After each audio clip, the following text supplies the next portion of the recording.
Think about the last thing you said out loud about yourself. Would you ever say that about someone you love? Hey, I'm Corinne, your mental performance coach for everyday life, and welcome back to Everyday MVP. Today, I want you to start paying attention to how you talk about yourself out loud. Because a lot of the time, we don't even realize what we believe about ourselves until we hear it come out in conversation. Maybe you say you're not creative enough, or that you're clumsy, or that you're bad at making friends or remembering names. Maybe you joke about your appearance, or say you're terrible at presenting, or you brush off a compliment because it makes you feel uncomfortable. So, why do we do this? Why do we speak negatively about ourselves out loud?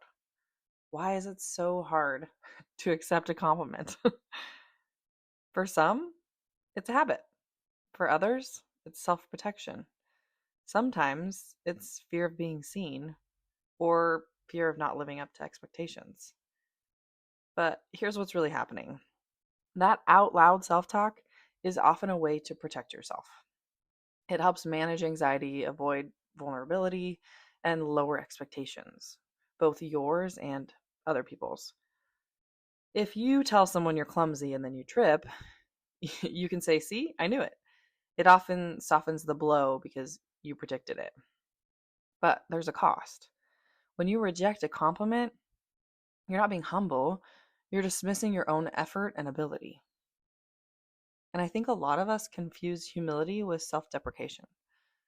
Real humility is quiet confidence, it's owning what you're good at without needing to announce it or perform it for others. It doesn't require you to tear yourself down.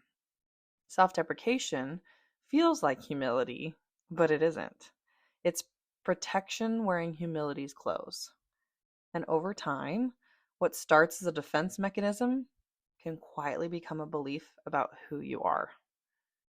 That's when it turns into self sabotage. And a lot of this confusion comes from what we were taught, that accepting a compliment is the same as bragging.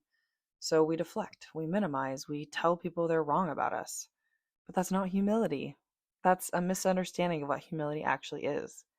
Because every time you deflect a compliment or tell someone they're wrong about you, you reinforce the belief that you're not enough.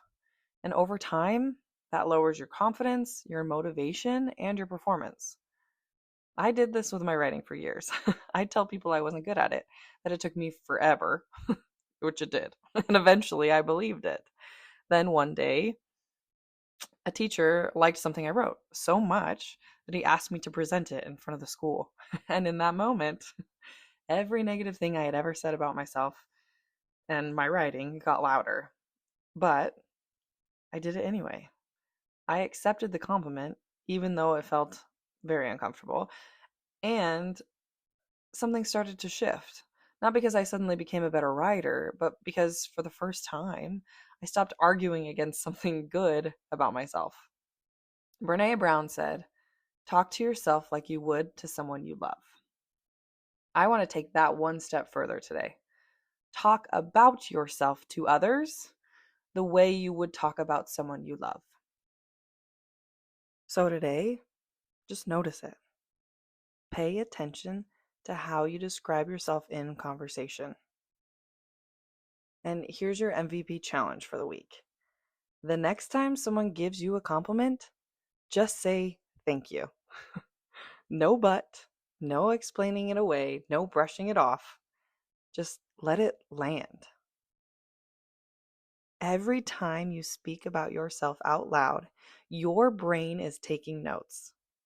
Start paying attention and start being as generous with yourself as you are with the people you love. And remember, my elite team, your most valuable player is you. Every day is a new day. Breathe in, breathe out. You've got this.